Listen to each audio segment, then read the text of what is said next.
नमस्कार दोस्तों, इस वीडियो में हम बात करेंगे भारतीय संविधान से जो महत्वपूर्ण प्रश्न हैं उनके बारे में, जो हमारे एग्जाम में बार बार पूछे जाते हैं। तो बिना समय व्यर्थ किए हुए हम अपनी वीडियो को शुरू करेंगे। सबसे पहले हम प्रश्न की बात करते हैं कि संविधान के किस संशोधन को लघु संविधान कहा जाता है। तो संविधान का ऐसा कौन सा संशोधन है जिसको लघु संविधान की संज्ञा दे दी गई है? तो वो कौन सा है?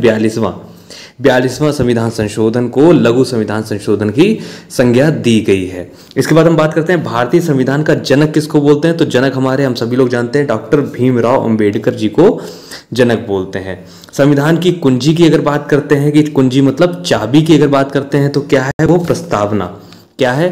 प्रस्तावना, जिसको संविधान की आत्मा भी कहते हैं। इसके बाद हम बात करते हैं कि अनुच्छेद 1 में भारत को क्या बताया गया है। देखो, अनुच्छेद 1 में भारत को राज्यों का संघ बताया गया है, यानी कि राज्यों से मिलकर भारत बना है, तो राज्यों का संघ बताया गया है। वर्तमान में मौलिक अधिकारों की संख्या कितनी है? वर्तमान में मौलिक अधिकार हमारे पास 6 हैं। ठीक है, कौन कौन से हैं वो उसके बारे में चर्चा करेंगे जब हम डिटेल में वीडियो बनाएंगे। फिलहाल पहले 7 थे। 7वां अधिकार कौन सा था? संपत्ति का अधिकार, जो कि वर्तमान में विधिक यानी कि कानूनी अधिकार बना दिया गया है। तो वर्तमान में अब मौलिक अधिकारों की संख्या सिर्फ कितनी रह गई है? 6 रह गई है। अच्छा, एक बात और ध्यान रखने वाली बात है कि जो हमारा अनुच्छेद 32 है उसको डॉक्टर भीमराव अंबेडकर ने आत्मा बोला है। किसकी? मौलिक अधिकारों की आत्मा। मौलिक अधिकारों की आत्मा को अनुच्छेद 32 को डॉक्टर भीमराव अंबेडकर जी ने बोला है। वर्तमान में मौलिक अधिकारों की संख्या कितनी है? तो 6 है। अच्छा, विदेशी लोगों को जो प्राप्त नहीं है, जो सिर्फ हम भारतीय लोगों को प्राप्त है, वो कौन कौन से मौलिक अधिकार हैं? तो कौन कौन से? 15, 16, 19, 29, 15, 16, 19, 29, 30 ये हमारे प्राप्त हैं। राष्ट्रपति अपना त्याग पत्र देना चाहें तो किसको देंगे? तो उपराष्ट्रपति को। अगर उपराष्ट्रपति अपना त्याग पत्र देना चाहेंगे तो वो किसको देंगे? वो अपना राष्ट्रपति को। राष्ट्रपति का कार्यकाल कितना होता है? पद ग्रहण की तिथि से 5 वर्ष का। पद ग्रहण की तिथि से, ठीक है, जिस समय से वो पद ग्रहण अपना करते हैं उससे 5 वर्ष तक का। और राष्ट्रपति की अनुपस्थिति में कार्यभार कौन संभालेगा? तो उपराष्ट्रपति। भारतीय संविधान के स्थायी अध्यक्ष कौन थे? तो स्थायी अध्यक्ष हमारे कौन थे?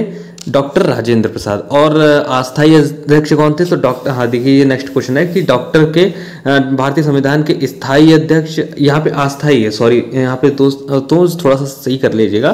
भारतीय संविधान के अस्थायी अध्यक्ष कौन थे? तो वो डॉक्टर सच्चिदानंद सिन्हा थे। और स्थायी अध्यक्ष की बात की जाएगी तो डॉक्टर राजेंद्र प्रसाद थे।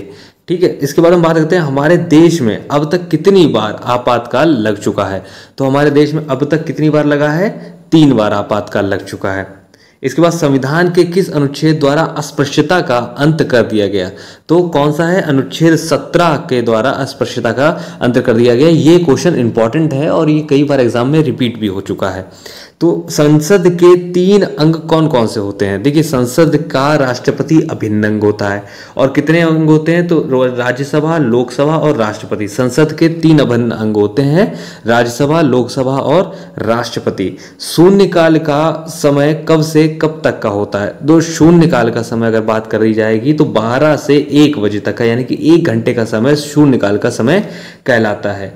अब शून्यकाल का समय कहलाता है। और ये किसने दिया है शून्यकाल का समय? एक तरीके से तो भारतीय प्रेस ने, भारतीय मीडिया ने दिया है। ये पीसीएस में क्वेश्चन पूछा गया था। मूल कर्तव्यों को किस संशोधन द्वारा?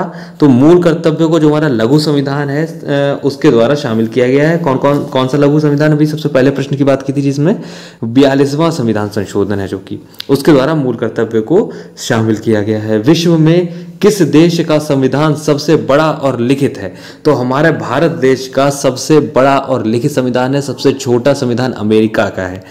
इसके बाद भारत के संविधान को बनाने में कितना समय लगा? तो भारत के संविधान को बनने में समय लगा था 2 वर्ष 11 महीने 18 दिन। 2 वर्ष 11 महीने 18 दिन का भारतीय संविधान को बनने में समय लगा है। भीमराव अंबेडकर ने संविधान की आत्मा किसे कहा है? तो संविधान की आत्मा संवैधानिक उपचारों का अधिकार, यानी कि अनुच्छेद 32 को कहा है। भीमराव अंबेडकर ने संविधान की आत्मा किसे कहा है? तो संवैधानिक उपचारों का अधिकार, यानी कि अनुच्छेद 32 है। ठीक है, मौलिक कर्तव्यों का वर्णन किस अनुच्छेद में किया गया है? तो मौलिक कर्तव्यों का वर्णन हमारा अनुच्छेद 51 के का में किया गया है। मौलिक 36 से जो कि 51 तक है मौलिक कर्तव्य, उसमें से 36 से 51 के का में हमारे किसके मौलिक कर्तव्यों का वर्णन किया गया है। हमारे देश में तीनों सेनाओं का जल सेना, थल सेना, वायुसेना, इनका सेनापति कौन होता है, तो वो राष्ट्रपति होता है। राष्ट्रपति तीनों सेनाओं का अध्यक्ष होता है, ठीक है। इसी की मर्जी के हिसाब से कार्य अध्यक्ष के द्वारा किया जाता है। अच्छा दोस्तों, जो भी आपके डाउट्स होंगे वो आप लोग कमेंट बॉक्स में लिख दीजिएगा, और जो डिटेल वाइज वीडियो होंगी हमारे जो महत्वपूर्ण इंपॉर्टेंट क्वेश्चंस को लेकर, उनको हम एक सीरीज चलाएंगे। तब तक के लिए आप इस वीडियो को 4 बार रिपीट करके देखेंगे, आराम से आपका काम हो जाएगा। तब तक के लिए धन्यवाद, मिलते हैं अगली वीडियो में।